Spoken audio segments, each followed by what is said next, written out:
ఓం నమః శివాయ. ఓం నమో నారాయణాయ. కర్మ నివారణ నరదృష్టి నివారణ తులాభార కాళభైరవాయ నమో నమః. ఓం కాళకాలాయ విద్మహే కాళాతీతాయ ధీమహి తన్నో నరదృష్టి నివారణ కాళభైరవ దేవతాభ్యో నమో నమః. హరి ఓం. మా ఛానల్కి స్వాగతం. చూస్తున్న వీక్షకులకు ప్రేక్షకులకు ప్రియ కాళభైరవ భగవద్బంధులకి స్వాగతం పలుకుతూ మమ్మల్ని ఎంతగానో ఆదరిస్తూ ఉండబడినటువంటి ప్రియ సోదర సోదరీమణులకు, జ్యోతిష్య అభిమానులకు, సనాతన ధర్మ సంరక్షకులకు అందరికీ కూడా ఆదివారం అమావాస్య, అందులో అరుదైనటువంటి పుష్యమీ నక్షత్రంతో కూడుకున్నటువంటి అమావాస్య, ఆషాఢ మాసంలో అమావాస్య అవ్వడం వలన చాలా అరుదుగా కొన్ని సంవత్సరాల తర్వాత వచ్చేటువంటి అమావాస్య కావడం వలన ఈ అమావాస్య రోజు మనం ఎలాంటి విధులను పాటించాలి, అతీంద్రియమైనటువంటి అమావాస్య శక్తిని మనం ఎలా పొందాలో ఈ వీడియోలో సవివరంగా సంపూర్ణంగా తెలుసుకుందాం.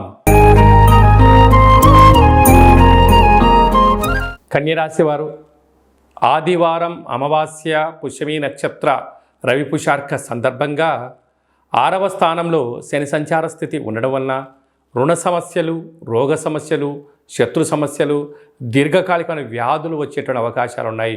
కనుక వీలైనంత వరకు దేని గురించి ఎక్కువ ఆలోచించకుండా ప్రతిరోజు సూర్య నమస్కారం చేయడం, కుక్కకు ఆహారాన్ని దానం చేయడము, కాకికి నీటిని కానీ ఆహారాన్ని కానీ మద్యాన్ని దానం చేయగలిగినట్లయితే రుణ సమస్యలు, రోగ సమస్యలు, శత్రు సమస్యలను తొలగిపోయి మీరు అనుకుంటున్న అన్నింటా విజయం మీ సొంతమవుతుంది. కనుక మీకు అనేక మంది శత్రువులు పొంచి ఉన్నారు. కనుక వీలైనంత వరకు మౌనంగా ఉండండి, వాగ్వివాదాలు చేయొద్దు. పోలీస్ స్టేషన్లని, గొడవలని, కోర్టు కేసులని, అనేక రకాల సమస్యలతో మీరు ఇబ్బంది పడే అవకాశాలు చాలా అధికంగా ఉన్నాయి. తస్మాత్ జాగ్రత్త.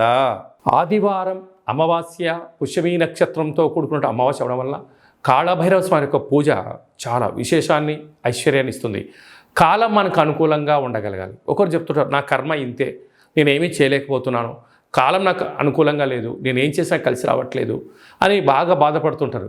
వారందరూ కూడా ఇలాంటి అమావాస్య రోజున ఒక ఎర్రటి గుమ్మడికాయను తెచ్చి సగ భాగాన్ని కట్ చేసి పూజామందిరంలో కానీ, ఇంటిలో ఈశాన్యం వైపు కానీ, ఫ్యాక్టరీలో కానీ ఎక్కడైనా కానీ ఒక అష్టదళ పద్మాన్ని వేసి అందులో 3 దోశల ఉప్పును పోసి ఈ సగ భాగాన్ని కట్ చేసినటువంటి గుమ్మడికాయను ఒక దాంట్లో మరొకటి పెట్టి పసుపును పూసి 8 వైపులా తూర్పు, ఆగ్నేయ, దక్షిణ, నైరుతి, పశ్చిమ, వాయువ్య, ఈశాన్య దిగ్భాగం వైపు 8 ఒత్తులు వేసి నువ్వుల నూనెను వేసి అందులో నవధాన్యాలను వేసి దీపం వెలిగించినట్లయితే దీన్ని కాళభైరవ స్వామివారి యొక్క అఖండ గండ దీప మహోత్సవం అంటారు, కూష్మాండ దీపము అంటారు.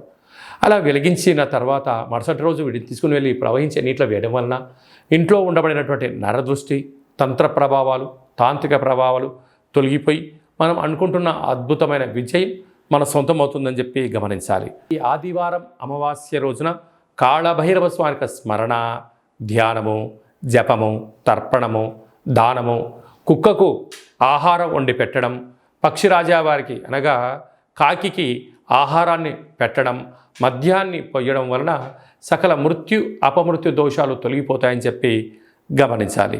కనుక మీ వ్యక్తిగత జాతకం కొరకైనా కాళభైరవ హోమం గురించి అయినా ఈ కేంద్రమును సంప్రదించి అపాయింట్మెంట్ తీసుకొని సంప్రదించగలరు. అందరికీ సర్వత్రా శుభం, జయం, లాభం జరగాలని కోరుకుంటూ ఆశీర్వచనం.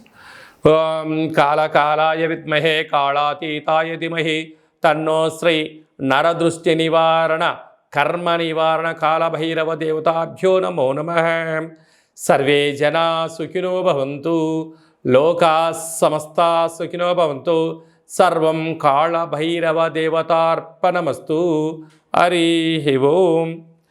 ఈ వీడియో మీకు నచ్చినట్టయితే లైక్ చేయండి, షేర్ చేయండి, మా ఛానల్ని సబ్స్క్రైబ్ చేసుకోండి. మేము చేస్తున్న ఆధ్యాత్మిక వీడియోలు అందరికన్నా ముందు మీరు చూడాలి అన్నట్లయితే గడ్డసిమ్మల ప్రెస్ చేయని ఆలర్ బటన్ కూడా తెలియచేయండి. ఈ భక్తి సమాచారాన్ని భగవద్బంధులకు, మిత్రులకు, హిందూ ధర్మ సంరక్షకులకి మీరు ఎవరి క్షేమాన్ని కోరుకుంటున్నారో, మీ క్షేమాన్ని ఎవరైతే కోరుకుంటున్నారో వారికి అందజేసి భగవంతుని యొక్క ఆశీస్సులు పొందగలరు.